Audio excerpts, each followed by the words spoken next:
결국 은행에 예치해 두신 금액과 소셜연금으로는 고정 생활비는 잡을 수 있을지언정 인플레이션 상승까지는 얼마나 잡을 수 있을지 우린 예측할 수 없기에 두 가지의 효과를 잡을 수 있는 방안을.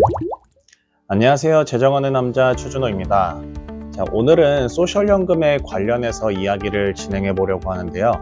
자, 은퇴를 앞두신 여러분들 혹은 이미 은퇴를 하셔서 소셜연금을 받고 계신 분들, 받고 계신 혹은 받으실 소셜연금으로 남은 은퇴 기간을 살아가시기에 충분하신가요? 소셜연금은 많은 은퇴자분들에게 핵심적인 역할을 하고 있습니다. 하지만 이것이 많은 해결책은 아니라고 많은 전문가들이 이야기하곤 하죠.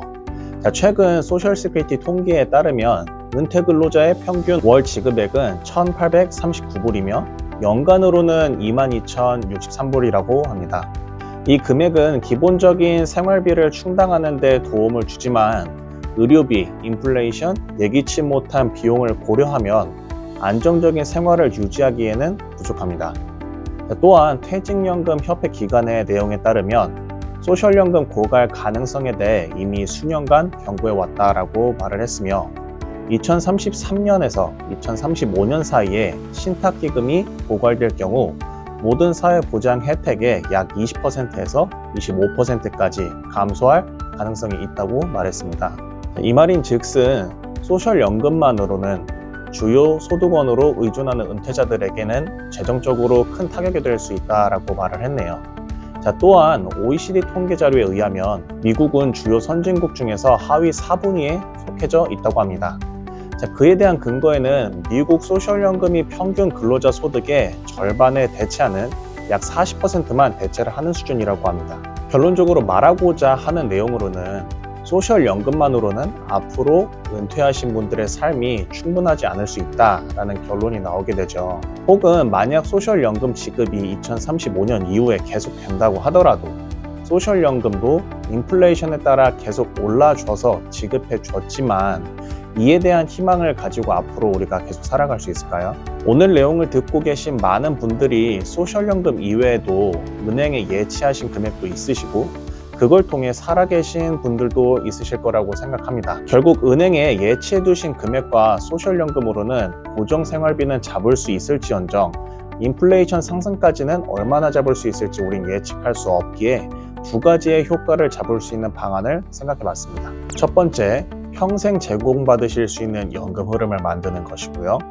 둘째, 인플레이션에 맞게 나의 연금도 계속적으로 상승하는 연금 흐름을 만드는 것입니다. 자, 참고로 그동안 제가 여러 번 고정연금과 인플레이션에 대응하는 자라나는 연금, 그리고 처음에 많이 주고 나중에 적게 주는 이러한 많은 연금 내용을 설명드렸는데 궁금하신 분들은 오른쪽 상단에 링크를 달아 놓을 테니 오늘 내용이 부족하시다면 참고해 보시면 좋을 것 같습니다. 자, 다시 본론으로 넘어와서 그렇다면 두 가지 효과를 잡아줄 수 있는 것은 어떤 것이냐?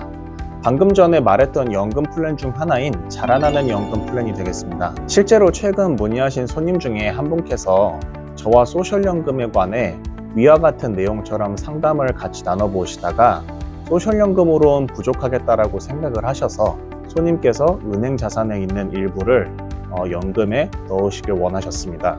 이 손님께서는 나이가 65세셨고 35만 불의 은행 자산을 가지고 계신 것에 대해 2년 뒤부터 평생연금을 받길 원하셨습니다. 그 결과 보시는 것처럼 67세부터 찾아서 받게 되시는 시작 금액은 첫 해에는 25,530불이 나오게 되었습니다. 그리고 보시는 것처럼 매년 연금액이 자라나는 걸 보실 수 있죠. 또한 그 금액에 대한 차이는 조금씩 있는 걸 보실 수 있습니다. 그럼에도 불구하고 평균적으로 3에서 5% 매년 자라나는 인플레이션만큼 이상 오르지 않을 때도 있지만 그 이상으로 올라가는 해도 더 많은 걸 보실 수 있죠. 어떻게 이 연금은 계속해서 증가하며 줄 수 있는가에 대한 자세한 내용은 시간 관계상 앞서 말씀드린 지난 유튜브 내용을 참고해 주시길 바라며 어떻게 보면 35만 불을 맡기고 평생 연금을 제공받으면서 그리고 연금 액수도 증가하면서 받게 되는데 13년에서 한 14년 정도 기간이 지나게 되면 원금액만큼은 제공받고도 평생을 더 제공받으실 수 있으니 이게 안전한 장치가 되지 않을까 생각합니다. 지금 말씀드린 내용에는 여러 가지 조건들이 있습니다. 위 손님의 경우 65세 본인 혼자 연금을 받으셨을 경우 그리고 거치 기간은 2년, 금액은 35만 불이라는 조건으로 위와 같은 결과가 나온 것이며, 제가 대부분 많은 내용에 대해 65세에 대한 기점으로 설명을 드리는데 미리 연금을 거치하시고 기다리시면 더 큰 효과를 보실 수 있습니다.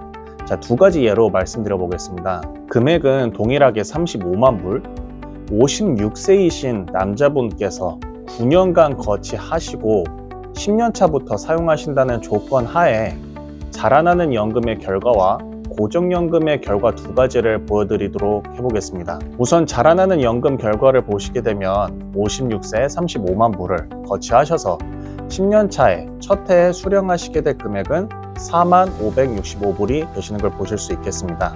이전에 보셨던 내용처럼 계속해서 연금액이 조금씩 자라나는 걸 보실 수 있죠. 다음으로는 고정연금의 결과를 보겠습니다.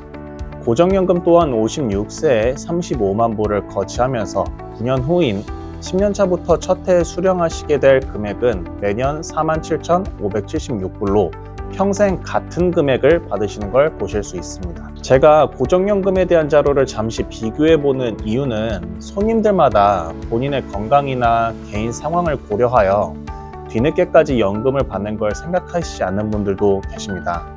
자, 그렇다면 이러한 손님들에게는 굳이 초기에 연금을 받기 시작할 때 낮게 받으시는 것보다 오히려 고정적으로 높게 받으시는 게 나으실 수도 있기 때문에 위와 같이 비교를 해보시면 좋을 것 같아 고정연금 자료에 대해서도 준비를 해봤습니다. 여기서 중요한 포인트 한 가지는 꼭 은행에 거치하신 금액만 가지고 하실 수 있다? 그렇지 않습니다. 미리 그 전에 어뉴이티 상품을 가입하셨거나 혹은 회사, 은퇴계좌, 401k, 403b 등 기타 여러 자산으로도 위와 같이 가입이 가능하시니 이 부분은 참고하셨으면 좋겠습니다. 여기서 말하는 위와 같은 자산으로 가입이 가능하다는 말은 기존에 가지고 계신 은퇴계좌나 혹은 어뉴이티를 통해 트랜스퍼를 하셔서 이 상품으로 대체할 수 있다는 말씀을 다시 한번 드리겠고요. 자, 오늘 내용을 마무리 지어보자면 소셜연금은 은퇴 계획의 중요한 요소이지만 이를 재정 전략의 중심으로 삼는 것은 위험할 수 있습니다. 사회보장연금의 미래와 혜택의 한계를 고려할 때 적극적인 계획이 필요하다고 생각하기에 오늘 말씀드린 연금 플랜에 대해 은퇴 포트폴리오에 포함하면 안정성과 보완을 같이 제공을 할 수 있고 또한 은퇴 후에 불확실성을 관리하는 데 큰 도움을 줄 수 있을 거라고 생각합니다.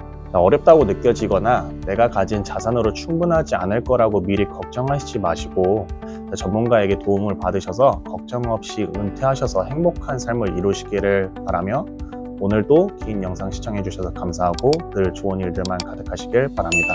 감사합니다.